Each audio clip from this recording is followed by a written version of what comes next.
heart and with all thy soul. Verse number 3, that then Yahuwah Elohim will turn thy captivity and have compassion upon thee, and will return and gather thee from all nations. So all the nations where they were scattered to, he says, I'm going to turn your captivity and have compassion upon thee, but it's contingent. Do y'all notice that? It's contingent on obeying his voice according to all that is commanded you and your children with all your heart, all your soul, that then Yahuwah thy Elohim will turn thy captivity and have compassion upon thee, and will return and gather thee from all nations where the Yahuwah thy Elohim hath scattered thee. So the gathering of his people is contingent upon if they obey his voice according to everything he's commanded him. Teach it to your children, and it has to be with all your heart and all your soul. So pretenders, he's not interested in pretenders. He's not interested in pretenders. He says, when this happens to Yasharah, he says, I'm going to turn your captivity. I'm going to have compassion on you. I will return and gather thee from all the nations. This is what Shaul understood. Because if you read in Ephesians, he says the gathering of his people, and he's going to do it through the Mashiach. That's what Shaul was saying. He was saying, I'm going to gather you, and I'm going to bring you all into one in the Mashiach. He says that in Ephesians. There's a couple places where Paul is dealing with the gathering of his people. I'm going to gather my people, and I'm going to bring them all together in one through the Mashiach. It's going to be through the Mashiach. That's why we have to go through the Mashiach in order to even get, if we want to be in this number and have eternal life, we have to go through the Mashiach, through Christ, through the Mashiach. But notice now, he says, when my people do this, I'm going to have compassion, I'm going to return, and I'm going to gather thee from all nations where the Yahuwah the Elohim have scattered thee. Now, keep that in mind. If of thine be driven out unto the outmost parts of Shamaim, from thence will Yahuwah the Elohim gather thee, and from thence will he fetch thee. Now, there was somebody else who said that too. Let's go to Matthew 24 and verse 31. We're going to come back, but Matthew 24 and verse 31. What does he say there? And he shall send his angels with a great sound of a trumpet, and they shall gather together his elect from the four winds, which is north, south, east, and west. You have a northerly wind, southerly wind, westerly wind, easterly wind. Those are the winds that you have coming for those four directions. The four winds from one end of Shamaim to the other. Just like Musha said, I'm going to gather you from all nations. And he said he scattered them to all nations. So they went into the wind. They went north, south, east, and west. They went into all these nations. But he says, I'm going to gather my elect from the four winds, from one end of heaven to the other. Now, if you have a different event than what Musha and the Mashiach, Yahusha, what they're talking about, because he's talking about the same thing. He's talking about the same thing Musha said in Deuteronomy 30. If your gathering is different than this, then you've got a different one. How could Musha and Yahusha agree on one gathering, but you have a different gathering, something totally different? It has to be the same one, otherwise you got two. It has to be the same one, otherwise you got two. And they didn't speak of separate events. Why? Like I said at the beginning, what was inspired? What is the inspired word given to us through inspiration of the Ruach? What's that? We talked about it at the beginning, right? The Torah and the Tanakh is the inspired word. It's the inspired word that was given unto us. So if I want to speak in inspiration, I must take Musha's writings and the prophets, because that's what's been inspired and teach doctrine for that. Because didn't he say it's profitable unto doctrine, for reproof, to exhort? I mean, it's profitable unto that. So we have to use the inspired word, and that's what we're using. Yahusha knew the inspired word, so did Shaul, and so did Timothy, because he says, you've studied, you've been taught the scriptures. And there was no Matthew, Mark, Luke, John, Acts, all the way through the Revelation. There was nothing like that. Nothing like that at all.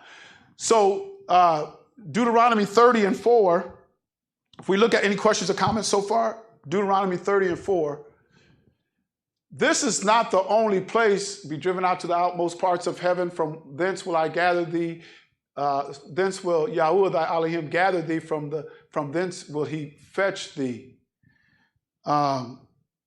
And he talks about the land. So in Jeremiah 29, and let's look at verse number 15, I think it is. Let's look at that one. There's a lot of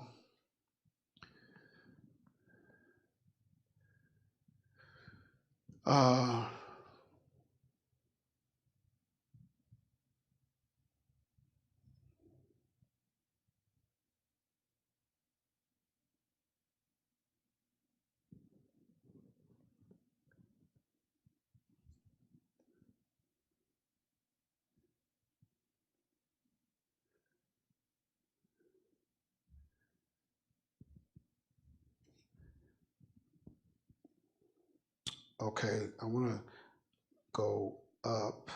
I said 15. I want to go up to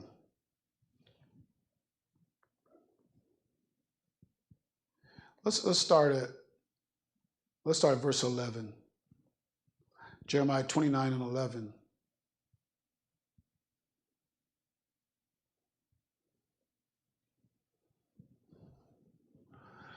For I know the thoughts that I think toward you, saith Yahuwah, thoughts of peace and not of evil, to give you what? It's an expected end. I've got an expected end for you. I've got an expected end for you, because he declared the end from the beginning. I got an expected. Then shall ye call upon me, and ye shall go and pray unto me, and I will hearken unto you, and ye shall seek me and find me when you shall search for me with what?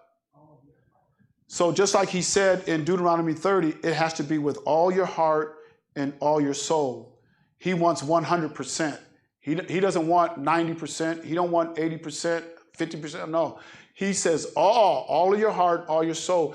If you do it, if you search for me and find me, and the way we find him is like Musha says, the things that I taught you this day, that's where we're going to find him. And I will be found of you, saith Yahuwah, and I will turn, listen to this now, verse 14, and I will turn away your captivity, and I will gather you from all the nations.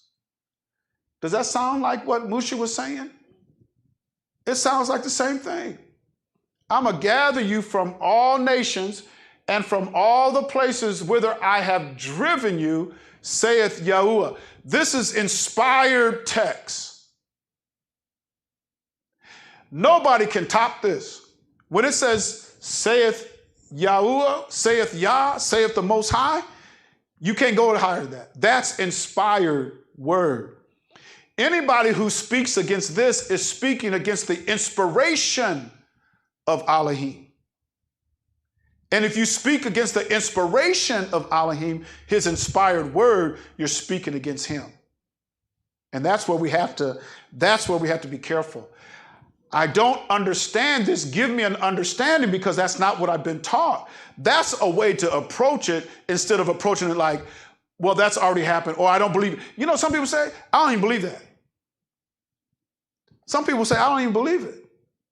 Well, how could you, thus saith Yah? He can speak from heaven, the Shamaim, and you don't believe it? Yeah, there's a lot of people who don't. And he says, and I will bring you again into the place whence I caused you to be carried away captive. So when he says he's going to gather them from all the nations wherever they are, from one end of heaven to the other, and some people might say, well, where is he going to take them? Where is he going to take them?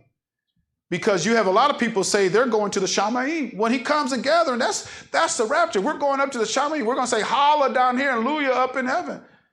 How are you going to do that? You don't even like law. Up in heaven is law. His Torah, he says forever is his word settled where? Where does he say? Forever my word is settled in heaven. My Torah is already, it's settled up in heaven. It's written up in heaven. The law is written up in heaven for all those people, all the CC who says, I ain't under no law. The laws are cursed. The law is weak. The law is faulty. Everybody who speaks that up in the Shamayim is law. So how are you going to speak against the Shamayim and then expect to go there? I'm going to heaven. I don't believe in no law. I ain't no laws are cursed, but I'm going to heaven. That's where law, it came down from the Shamayim. If it came down from the Shamayim, it's up in the Shamayim. And that's why Yahusha says that which came down and is in the Shamayim. Because you ain't going to get rid of his word. His Torah is still up there. Law is written in heaven. For all those who don't want to go or be under law, it's already written in heaven. You ain't going nowhere that you're against. You ain't going nowhere that you're against. So what he's saying here, I will bring you again into the place whence I caused you to be carried away captive. So when he gathers all of his people, he's going to bring them into that place where they were dispersed to go into all these different nations. That's where he's going to gather his people, and he's going to take them to that place. This is inspired word. I'm going to cause you to be carried away into the place whence I caused you to be carried away captive. All of his people that he gathers together. Is it just Yasharah? Yasharah and all sojourners. All of the companions of Yasharah who cleave to this. Let's look at Zechariah chapter 8 and verse 23. Is it 23? Thus saith you of hosts, in those days it shall come to pass that 10 men shall take hold out of all languages of the nations, even shall take hold of the skirt of him that is a Yehudi, saying, what? We will go with you, for we have heard Elohim is with you. That's a future prophecy. That's a future prophecy. So if CC believes this and it's a future prophecy, why are they so against the Yahudim? Why are they so against the Yehudi? If they believe this is a future prophecy. If they believe that's a future prophecy. Isaiah 2 and 3. Isaiah 2 and 3. And then Michael 4 and 2. And many people shall go and say, come ye, and let us go up to the mountain of Yahuwah, to the house of Elohim of Jacob, and he will teach us of his ways, and we will walk in his paths. For out of Zion shall go forth the law and the word of Yahuwah from Jerusalem. All nations, all people are going to come into Jerusalem. They're going to come here. Micah 4 and 2. Micah 4 and 2. And many nations shall come and say, come, let us go up to the mountain of Yahuwah and to the house of the Elohim of Jacob, and he will teach us of his ways, and we will walk in his paths. For the law shall go forth of Zion, and the word of Yahuwah from Jerusalem. Jerusalem. So why are they looking to Rome? Why is the CC looking to Rome and all of those who eisegeted inspired word and our Messiah, and looking to Roman Catholic construct of Christianity? Why do they go there? When it says you should go to Jerusalem. Why aren't our scholars and our scholarship going over to Jerusalem? Because if you go over to Jerusalem, ain't no first day worship over there. No, ain't no first day worship over there. Everything shuts down Friday at 6. And all the way to Shabbat at 6, nothing. You can't buy or sell nothing. And since 6 sets in and it gets dark, you might have some merchants that open up after dark, but mostly they don't open up until Monday morning. So it's almost a day and a half. I should say Monday morning, Sunday morning. I'm sorry. It opens up Sunday, because we call it Sunday, but over there it's just the first day of the week.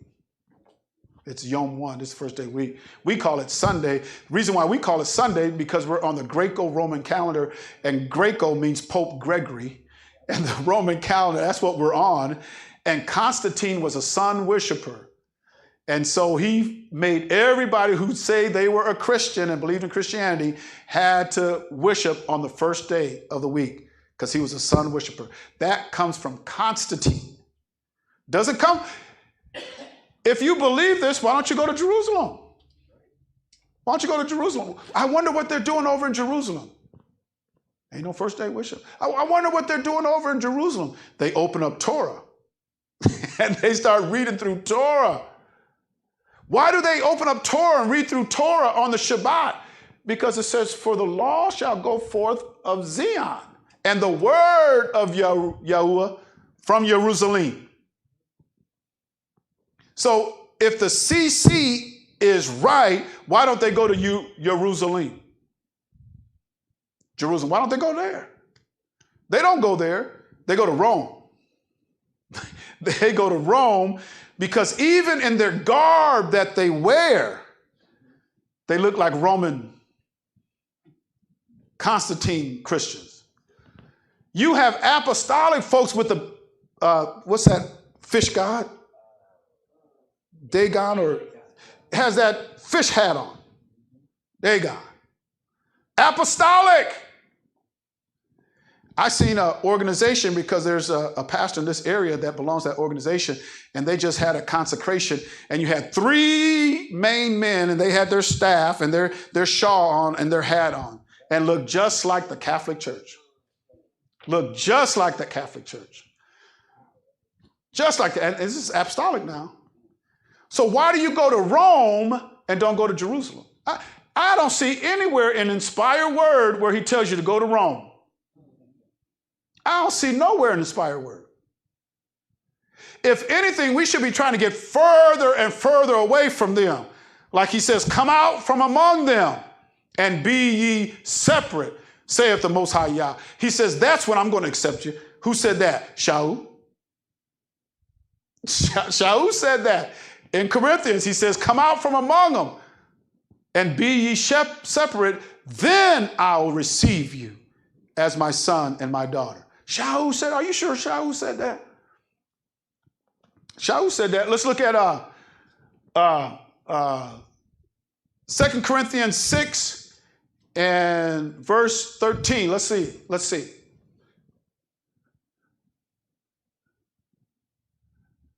Let's go on down. Let's look at verse 17.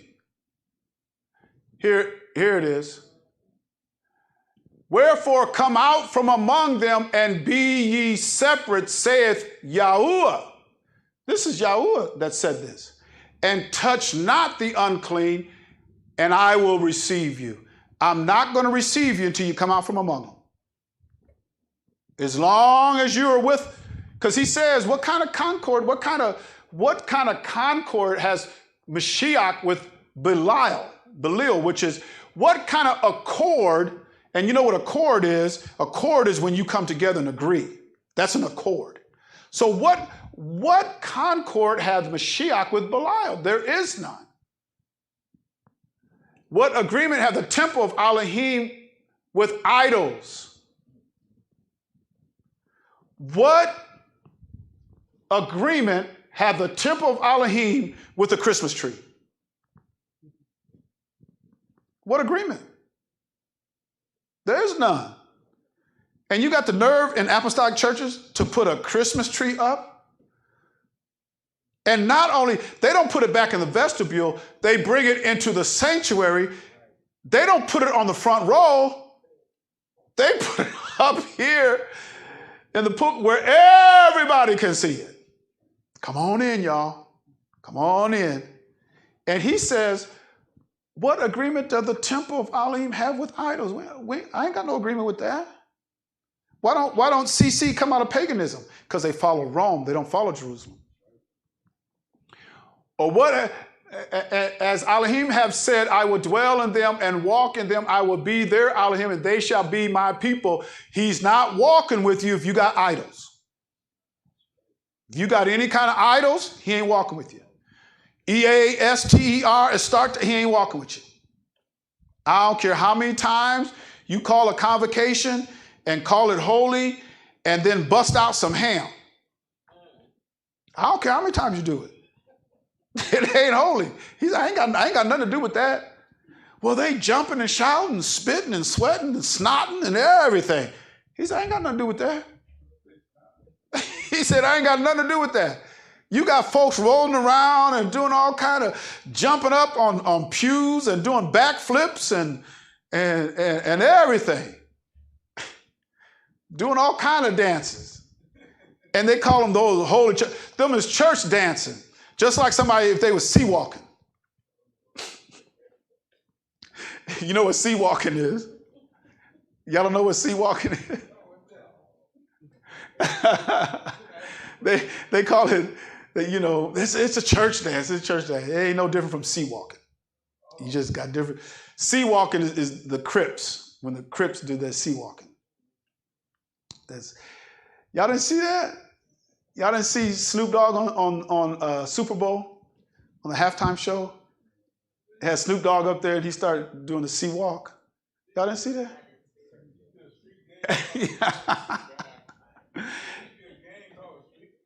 The Crips of the Bloods, yeah. So I think only some people can sea walk because the Crips find out you sea walking, and you ain't a part of them. So, but that just lets you know who Snoop Dogg is. But yeah, so they got these dances in the church and you should see some of those dances in the church. It's just, them folks practice them steps. You can't tell me that, I ain't never done, no, you done that before, you practice it. It's sea walking, but not the Crips walking, but it's. Wherefore come out from among them, be separate, saith Yahuwah, and touch not the unclean thing, and I will receive you. And I will be a Abba unto you, and ye shall be my what? Sons and daughters, but you can't be a son. Now notice he says, saith Yahuwah Almighty. This is what the Most High Yah is saying. You can't be my son and daughter till you come out of that. Not until you come out of that.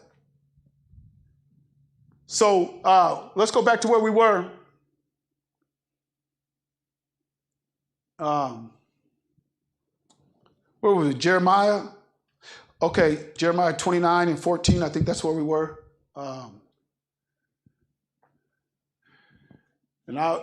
And I will bring you again into the place whence I caused you to be carried away captive. Now, Yakazakal, which is Ezekiel, Yakazakal, chapter 20 and verse 37.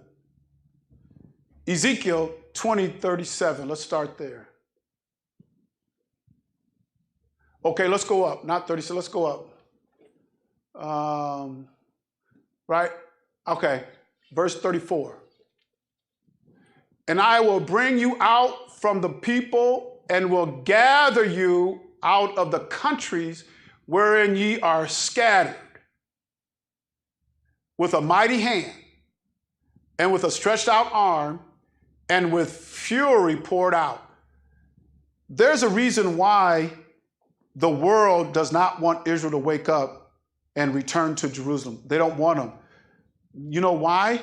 Because when they do that and they cry out, I was raised up in the church and I was taught that as soon as Israel wakes up and know who they are and cries out to the Messiah to save them, that's when the end's going to come. Did you guys hear that? I heard that when I was growing up in church.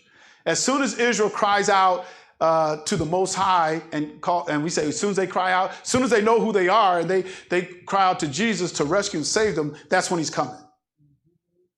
That's what I was taught, which there's some truth to that now. It's just that the people who are over there aren't Israel. But when Israel does wake up and calls on the Most High to rescue them and to save them, that's when he's going to come. I'm going to return. Because he said that. We've seen that in multiple places, right? More than one in inspired word.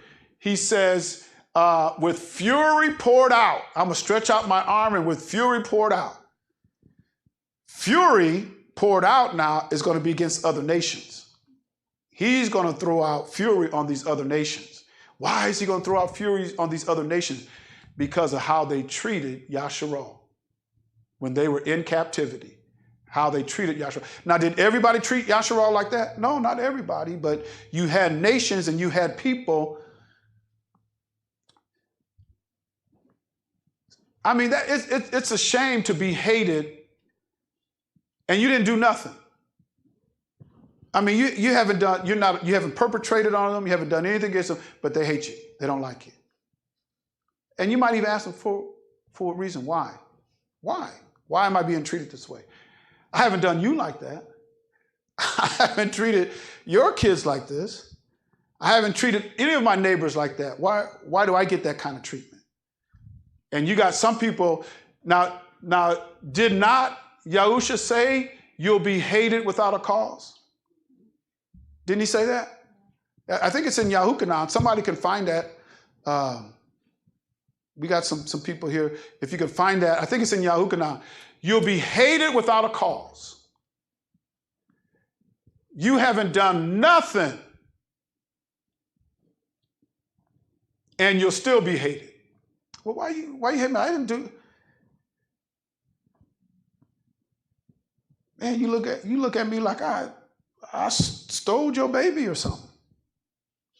You know, why you look at me like that? Why are you dealing with me like that? I haven't done anything to you. Somebody find that? Where's it at? 25. Okay, we're going to come back here, but Yahukanan 15:25.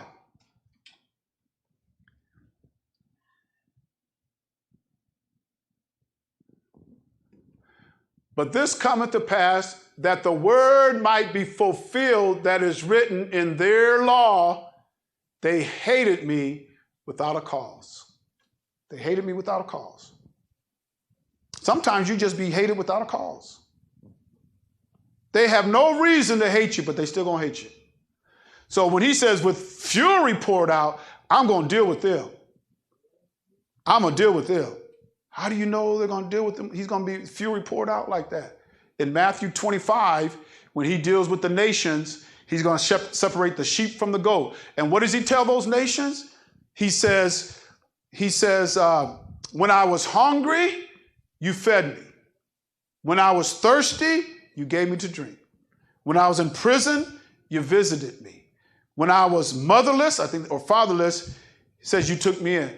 And then the people are going to say, when did we see you naked and clothed you? Hungry and fed you, thirsty and gave you drink, and took you in. When did we see? He says, when you do it unto one of these, my brethren, you've done it unto me. Then he goes on, got your hand up? Then he goes on to the other nations and says, when you were hungry, you didn't feed me. When I was naked, you didn't clothe. And they said, when did we see you like that? He says, when you didn't do it unto these, the least of my brethren, you didn't do it unto me. Then he tells them, go into outer darkness where there's weeping and gnashing of teeth to the lake of fire that is prepared for the devil and his angels. So let's go back to Ezekiel 22 and 34. Ezekiel 22:34. We were just there. You got easy, yeah. 22:30 or 20, I'm sorry, 20:34. Ezekiel, I'm sorry, Nate, 20:34. And I will bring you out from the people and will gather you out of the countries wherein ye are scattered with a mighty hand and with a stretched out arm and with fury poured out. And I will bring you into the wilderness of the people, and there will I plead with you face to face. That's when you're going to meet Yahusha. That's when you're going to meet Yahusha. He says, I'm going to plead with you face to face.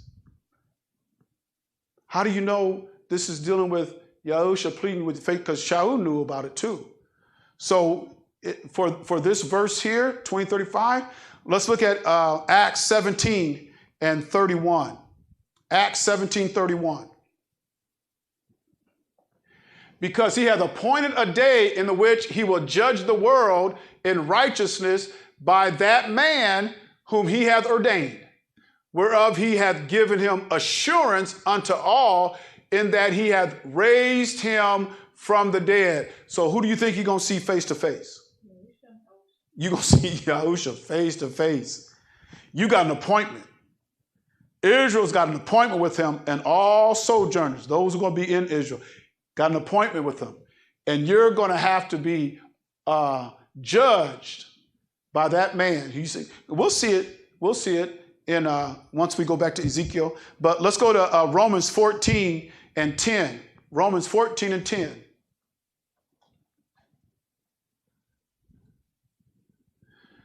But why dost thou judge thy brother? Or why dost thou set at naught thy brother? For we shall all stand before the judgment seat of Mashiach. All of us. Because he's going to deal with you face to face. Face to face. Now you have to understand, no man has seen Elohim at any time. Why? Because he's an omnipresent, invisible spirit. There must be a manifestation of him or you'll never see him. Elohim was in the Mashiach. His Ruach was in the Mashiach, reconciling the world unto himself. That world is dealing with Israel, because we all have to stand before him and be judged at the judgment seat of Christ, face to face. And one last witness. Well, there's multiple. I can give you a lot of them, but let's go to 2 Corinthians 5 and 10. 2 Corinthians 5 and 10. And you'll see where Shaul got this from. When we read this, where do you think Shaul got this from? Because he taught inspired word. When we read, where do you think he got this from? For we must all appear before the judgment seat of Mashiach, that everyone may receive the things done in his body, according to that he have done, whether good or bad. Where do you think Shaul got that from? Because a lot of people